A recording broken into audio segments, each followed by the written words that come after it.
Oi, gente! Tô surgindo aqui de repente porque eu preciso dar um recadinho pra vocês. O nosso primeiro vídeo de His Dark Materials, explicando o primeiro episódio, nós tivemos que retirar ele do YouTube porque a HBO reivindicou direitos autorais. E tá certo, né? A gente tava fazendo errado. Então, a partir de agora, nós não vamos colocar trechos da série aqui nos vídeos, vamos colocar só imagens. Então, por favor, sejam compreensivos. E a gente precisa muito que vocês deem uma forcinha indo lá e curtindo o primeiro vídeo também, porque ele já tava com mais de 4.000 views e nós tivemos que retirar e isso pode prejudicar bastante o canal. Então, se vocês puderem ajudar pra gente continuar produzindo os vídeos aí do restante da temporada. É isso, muito obrigada, tchau! Meritíssimos e meritíssimas! Está começando mais um Toga Voadora sobre His Dark Materials. E dessa vez nós vamos falar do episódio 2.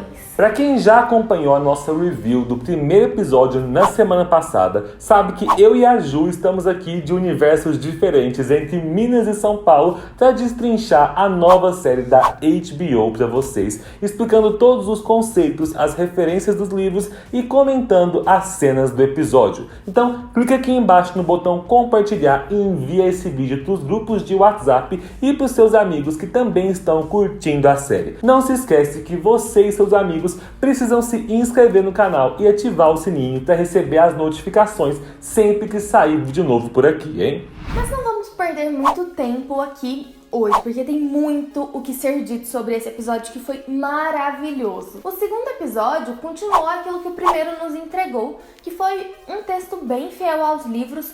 Porém, aqui a gente teve uma expansão muito maior do universo. E o que a gente pôde perceber é que a série vai entregar pra gente uma história que contenha bastante background daquilo que estava acontecendo enquanto a história da Lyra se passava. No livro a gente tem o ponto de vista dela apenas, e aqui a gente está vendo várias ações que estão acontecendo por trás que vão desencadear nos acontecimentos que vão levar a história dela pra frente. Tanto é que, pra vocês terem noção, o primeiro episódio foi do capítulo 1 ao 4 do livro, e esse adaptou apenas os acontecimentos do capítulo 5. Mas, enquanto o outro adaptava só a Bússola de Ouro, nesse aqui nós temos vislumbres de acontecimentos que nós, leitores, só descobrimos no segundo livro. Eu não vou contar pra vocês, mas, gente, o coração do fã. Falando especificamente do episódio agora, eu pessoalmente amei. Achei muito melhor do que o primeiro. Tem algumas construções de personagens que eu ainda tô em dúvida, como por exemplo, da Má Costa, que assim, tá distanciando um pouquinho dos livros, mas eu acho que só foram 2 episódios, não dá pra gente sentir muito bem ainda. Em relação a Lyra e a Senhorita Coulter, que foram os focos desse episódio, eu acho que elas estão impecáveis e que a série tá entregando personagens que são muito semelhantes às do livro em sentimento. A Senhorita Coulter, pra mim, é a própria Senhorita Coulter da Bússola de Ouro da saga. A Lyra tá um pouquinho diferente, essa Lyra aqui parece que tem menos espírito, assim, de sair fazer as coisas e não se importar para as opiniões alheias, mas eu acho que é porque eles vão trabalhar esse acontecimento, essa virada de chave da Lyra, esse crescimento de confiança dela na série, que pode ser muito mais legal de ver do que simplesmente ter ela como essa menina que desde sempre, apesar de tudo que aconteceu, nunca ligou de nada pros outros e pras opiniões, sempre foi muito esperta, não sei o quê. Eu acho que pode ser mais incrível ainda, até porque as atuações da Daphne King, da atriz que faz a Lyra, tá muito sincera, muito assim de coração aberto, você consegue comprar tudo aquilo que ela tá sentindo e o dilema dela de tentar se adaptar àquela vida nova, aos sonhos que ela sempre quis, ao mesmo tempo percebendo que a Senhorita Coulter não é tudo que ela sonhava, tudo que ela esperava, que ela talvez seja uma pessoa que gosta de ler uns livros de vez em quando, mas viver viajando. Achei muito boa essa parte. A gente vê também que a Lyra fica completamente encantada e deslumbrada num primeiro momento, quando ela descobre todos os contatos e o respeito que a Senhorita Coulter impõe ali na Sociedade do Régio Instituto do Polo Ártico. E nós mencionamos no vídeo anterior que é uma sociedade de exploradores do norte que tá aí sob o manto do magistério. E é até por causa disso, desse magistério, que a gente vê nascendo toda essa relação de amor e ódio que a Lyra tem por ela, porque apesar de todo esse deslumbramento, a senhorita Coulter também impõe medo quando ela começa a se revelar e a revelar suas intenções. E a gente percebe isso no primeiro momento quando a Lyra menciona o pó. E a gente vê que ela tenta manter a reação, mas por baixo ela fica com tanta raiva desse assunto tá assim disseminado, que ela aperta a cabeça assim, aperta o pelo do seu Demon, e isso assusta muito o Pantalaimon. É por isso que é de cortar o coração quando a Lyra descobre que a procura da senhorita Coulter pelo Roger era infundada, porque ela tem tudo a ver com os Gobblers, que na verdade vai ser uma espécie de sigla para o Conselho Geral de Oblação. E se a gente vê a Lyra descobrindo foi de cortar o coração, hora que a gente vê aquela cena da senhorita Coulter com as crianças e depois eles sendo enfileirados ali, como se estivessem indo pro abate, o Roger e o Billy Costa juntos, chorando. Ai, meu Deus, foi de perder todas as esperanças mesmo. É isso aí, Ju. No último vídeo, a gente já falou do Conselho Geral de Oblação. Nós já comentamos que eles são a organização oficial que ficou conhecida como Gobblers por causa das iniciais em inglês GOB. Mas o que a gente não contou, porque a gente esperava que a Lyra fosse descobrir nesse episódio, é que a senhora Coulter é quem está no controle desse conselho. Ou melhor, como diz a própria jornalista que conversa com a Lyra no final do episódio, a Marissa Coulter é o próprio Conselho de Oblação. Lembram que a gente comentou lá no último episódio que a senhora Coulter também estuda sobre o pó? Só que enquanto Lord Asriel leva os seus estudos contra as ordens do magistério, ela serve os interesses da igreja e tal. Bom, a intenção dela aqui no Conselho de Oblação é entender os efeitos que o pó tem nas crianças e buscar eliminar o que ela acredita que seja a fonte do pecado. Porque, como a gente também comentou no último vídeo, do ponto de vista da igreja, o pó representa isso, a fonte do pecado original. É por isso que, como a Ju comentou aí, a senhora Coulter fica com tanta raiva quando ela vê que a Lyra sabe sobre o pó. Para vocês terem uma comparação, é como se a senhora Coulter fosse uma velha religiosa conservadora e de repente ouvisse uma criança bem nova, como a Lyra, falando sobre sexo. E nesse caso, ela não é só uma religiosa conservadora, ela é líder de uma organização que sequestra crianças para impedir que elas se contaminem com esse pecado. Como vocês já puderam ver nesse episódio, a Lyra descobre vários documentos no escritório da senhora Coulter e assim ela descobre que o Conselho de Oblação está fazendo experiências com as crianças e com seus demons. Eu não vou falar o que exatamente são essas experiências para não entregar spoilers, mas se você prestou bem atenção nos detalhes desse episódio, você já conseguiu entender o que é que eles estão tentando fazer. Mas no momento importante mesmo é você perceber que é muito importante para a senhora Coulter continuar sequestrando mais crianças e mantendo elas quietas em cativeiro. Tanto que, como vocês puderam ver ali, ela engana as crianças, fazendo elas pensarem que elas estão escrevendo cartas para as famílias, quando na verdade ela queima essas cartas, já que ela não quer que ninguém descubra onde os meninos estão. E é por isso que a Lyra tem uma função tão importante para ela. A senhora Coulter pretendia treinar e educar a Lyra e usar ela como uma aliada, esperando que futuramente a Lyra pudesse ajudar ela a não só atrair mais crianças, como também a controlar as crianças, fazendo elas confiarem nela e se acalmarem, convencendo elas a fazer parte dos experimentos e tudo mais que os Gobblers precisassem. Enquanto tudo isso acontece, numa outra parte de Londres, nós vemos os gípsios rastreando suas crianças aí sob o comando do Lord Fa, que é aquela espécie de rei dos gípsios que nós explicamos no vídeo anterior, mas orientados principalmente pelas ações do Father Cohan, que serve como conselheiro dele, é o segundo em comando dentro da hierarquia egípcia, por assim dizer. A gente pode ver aqui o quanto a Ma Costa tá desolada por ter perdido o Billy e o receio que ela fica em relação ao Tony, né? De querer ele sempre por perto, de estar com muito medo que ele se envolva. Mas o que a gente pode entender aqui é que o Tony, apesar desse controle que a mãe tá exercendo sobre ele agora, pelo luto, pelo medo, ele tá ansioso para se juntar às equipes de busca, e a oportunidade surge quando Benjamin de Ruyter, não sei pronunciar muito bem o sobrenome, mas vou falar de Ruyter, chama ele para se juntar a uma das equipes de busca. E se você não lembra quem é esse Benjamin, ele foi aquele cara que levantou a mão quando perguntaram indicaram quem seria a espécie de padrinho, né, naquela comemoração, naquele batismo de transição do Tony, de menino para adulto, que aconteceu lá no primeiro episódio. Ele é um dos líderes das 6 famílias das quais os egípcios são divididos. Nessa época da busca pelas crianças perdidas, ele fica encarregado da espionagem. Fiquem de olho nele, porque ele ainda vai ser importante. Mas passando para o outro núcleo que a gente viu aqui nessas cenas, nós tivemos uma expansão do nosso conhecimento sobre o magistério e até um pouquinho sobre a Universidade de Jordan. E isso acontece porque nós fomos apresentados um tanto quanto em relação aos livros ao personagem do Carlo Boreal. Tudo o que acontece com esse personagem aqui na série acontece também nos livros, mas nos livros nós não ficamos sabendo.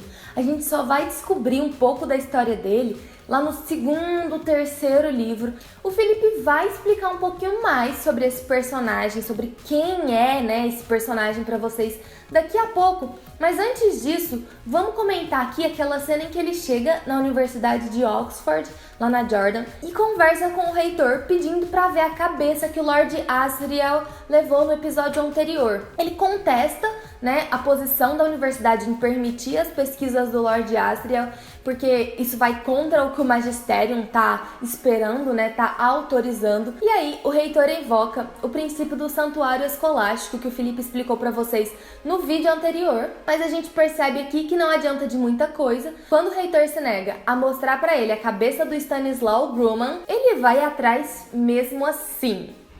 Isso mesmo, Ju. O Boreal é um personagem muito interessante, só que ele não recebe tanto destaque nos livros.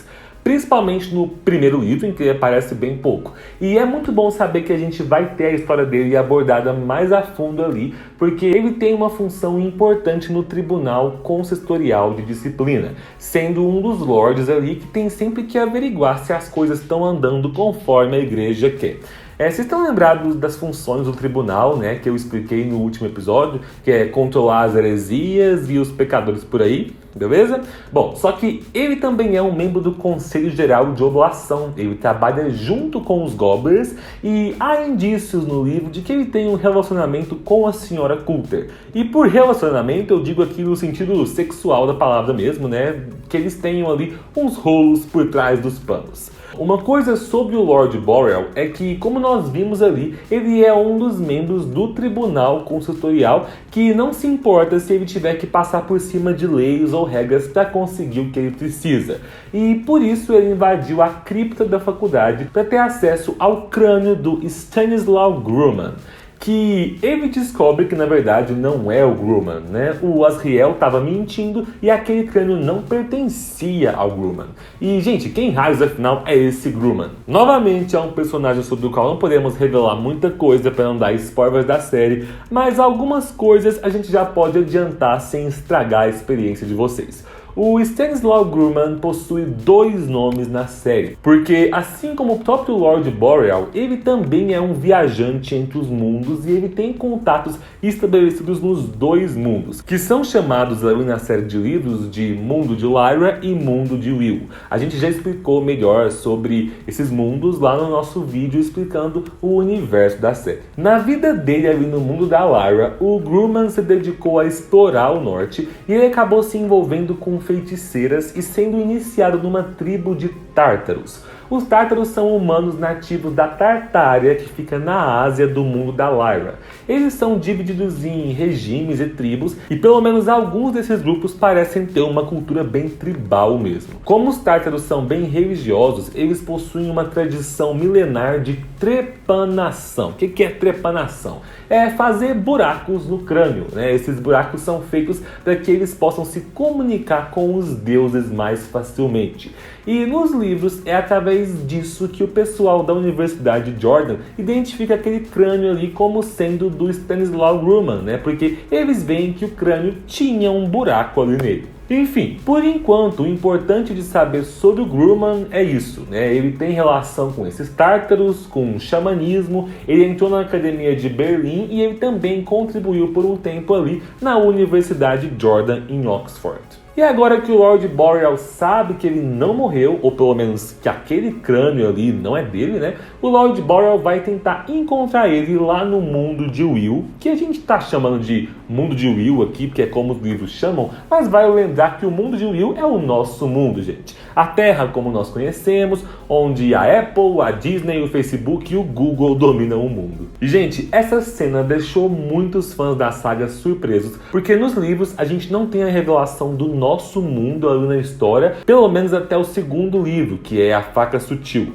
E muita gente ficou se perguntando se isso era invenção da série, mas não. Como a Ju já falou antes aqui, eles só estão adiantando algo que acontece nos bastidores do primeiro livro e que a gente só descobre que aconteceu de fato lá no segundo.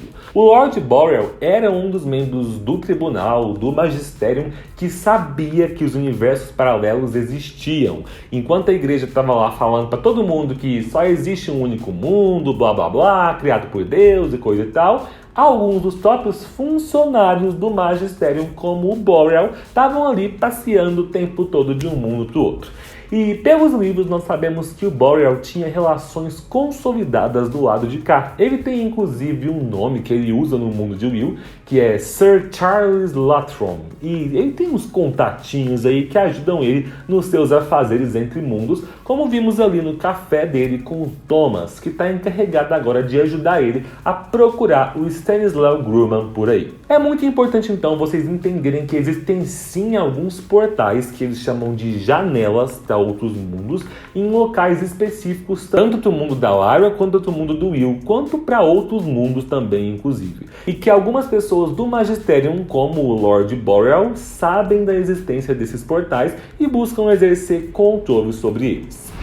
Enquanto o Lord Boreal tá aí tentando resolver esses assuntos em outro mundo, aqui não, lá no mundo da Lyra, o Magisterium tá a todo vapor tentando conter aí os tumultos que estão sendo causados pelos Gobblers, né, pelas ações do Conselho Geral de Oblação. E a gente vê tudo isso personificado aqui, né, na conduta do Padre MacPhail, quando ele é avisado por um dos cardeais que as ações do Conselho estão entrando em conflito com o que o Magisterium diz estar fazendo, porque os Gypsies estão se rebelando indo atrás das crianças perdidas. Aquela velha história de quem está no poder achar que nunca os que estão lá embaixo, né, que o povão vai discordar do que está sendo feito.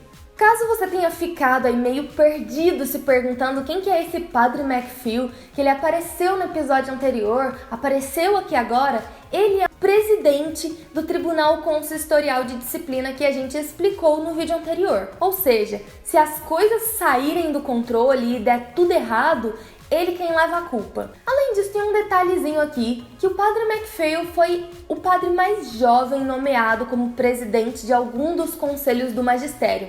Então ele tem essa pressão extra de se provar e de provar que o trabalho dele tá dando certo. E na tentativa de pôr um pouco de pressão em cima da senhorita Coulter e ver se eles mudam um pouco a abordagem, o Padre MacPhail vai até a casa da senhorita Coulter para conversar com ela, deixando claro que eles estão interessados que as pesquisas dela sobre o pó continuem, mas que ela precisa fazer isso com um pouco mais de discrição. O mais importante a se dizer sobre essa cena, que é a senhorita Coulter e praise Ruth Wilson pela sua atuação perfeita. Gente, eu não sei se vocês repararam, mas quando ela tá tentando controlar a raiva, a atuação dela é tão boa que ela treme o cantinho do olho, assim. É a única reação que ela esboça. Ela tá com as feições bem mais, assim, serenas e o olho dela treme. É incrível. Mas enfim, isso aqui desencadeia naquela cena em que a senhorita Coulter, com muita raiva, pede que o seu macaco, o seu Demon, ataque o Pantalaimon, que é uma coisa horrenda de se fazer nesse mundo. E depois ela ainda acaba revelando uma coisa ainda mais bombástica, que é que o Lord Asriel, ao invés de tio, é na verdade o pai da Lyra. No livro essa cena acontece um pouquinho diferente, ela acontece um pouquinho mais pra frente. Não é a senhorita Coulter quem conta isso pra Lyra, porém o impacto é tão grande quanto. E aqui foi muito legal de ver ela contando, porque a gente já entendeu que ela tem uma relação com o Lord Asriel de proximidade, ela conheceu ele e ela tem raiva das ações dele.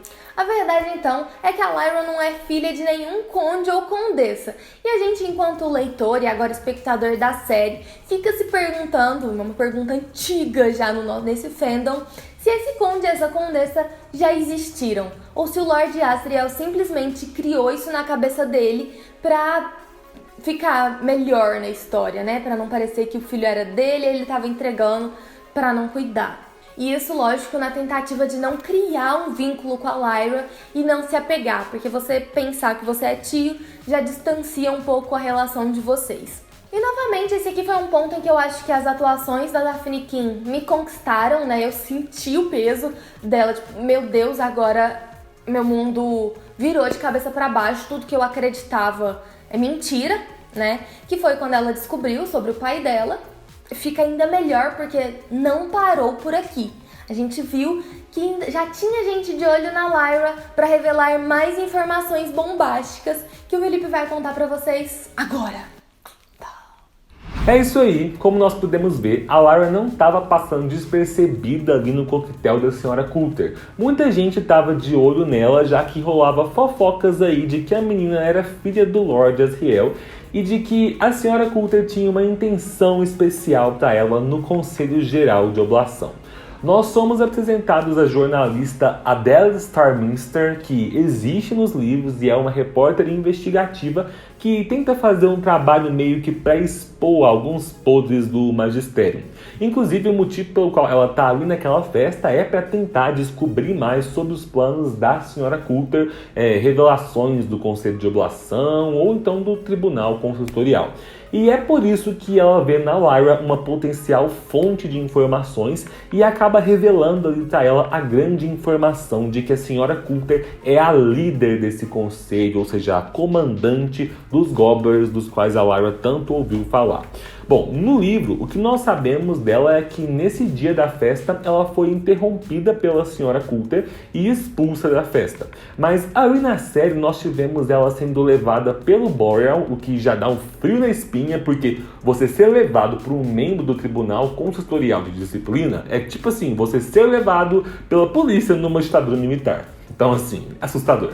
Tanto que a ação que o Boreal tem ali naquela cena é uma ação que, para as pessoas do mundo da Lyra, é algo extremamente horrendo. Ele esmaga o Demon borboleta dela com a mão. E para os habitantes daquele mundo, você tocar no Demon de outra pessoa já é algo extremamente horrendo e invasivo. Esmagar o Demon de outra pessoa, então, é uma analogia aí para a tortura desumana. E um detalhe aqui que muita gente ficou em dúvida é se ele realmente matou ela ou não. Se é possível alguém matar uma pessoa matando o Demon dela.